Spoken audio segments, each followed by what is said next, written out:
The Valuing England's National Parks report is a major milestone in the history of England's national parks.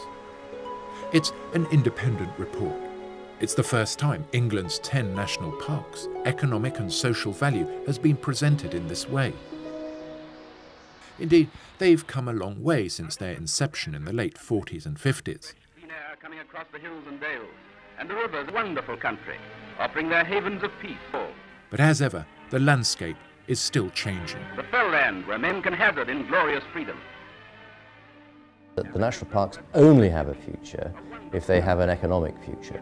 The only way, in my view, that the English national parks will survive is if they're living and breathing entities. They reflect the interests of the community, they reflect the interests of the visitor. And this report certainly helps that direction. This report outlines their economic contribution and social benefits.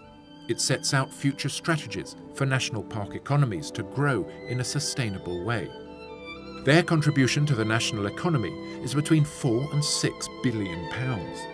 That's the equivalent of a city such as Plymouth or Sunderland, or indeed the entire UK aerospace sector. That's really just the tip of the iceberg, because the influence of the national parks goes beyond their borders.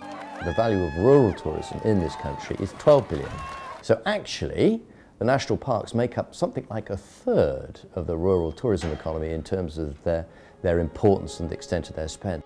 By any measure, you can argue they punch well above their weight and are a key part of our national identity. You know, their value is not only in the money that those visitors spend in the local economy, it's the great opinions they go away with, it's their attitudes to this country. And I don't think the national parks are perhaps realised in that way or perceived in that way. Their impact is far-reaching. So let's start with the basics. England's national parks cover 1.2 million hectares. That's 9.3% of England's land area. Their population is 321,000. That's 0.6% of England as a whole. Crucially, around half the entire population of England, some 30 million people, live within an hour of a national park. The number of businesses per head of population is twice the national average. Among that is a high proportion of small businesses and self-employed people. The statutory purposes of national parks are to conserve and enhance and promote understanding and enjoyment. It actually brings lots of people together. Cheers! Yakida! National park authorities work to deliver these purposes. But they do far more. They play key roles in supporting national park economies and communities. It's my great pleasure to declare this shop open! In the South Downs National Park, for example, the Sustainable Communities Initiative has helped countless people enhance their way of life, such as this community shop in Milland in West Sussex. This is going to make a real difference. The South Downs could see that, and they really understood the difference that a community shop could have to a rural community, so they were absolutely brilliant. Such schemes are in place in all the 10 national parks.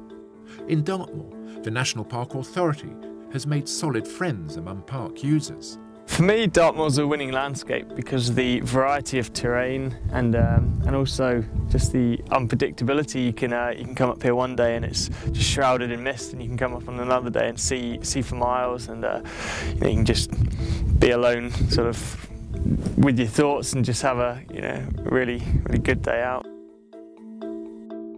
The National Park authorities also spend on goods, employment and services. There's an annual government grant of £50 million. That's less than £1 per year for every person in England. The money is pumped into the local economies and contributes up to 1,500 jobs. But on top of the £50 million, the national parks also bring in an additional £24 million to their local economies. That brings the total to £74 million.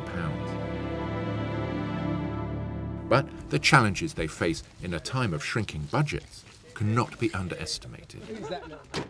Take farming, for example.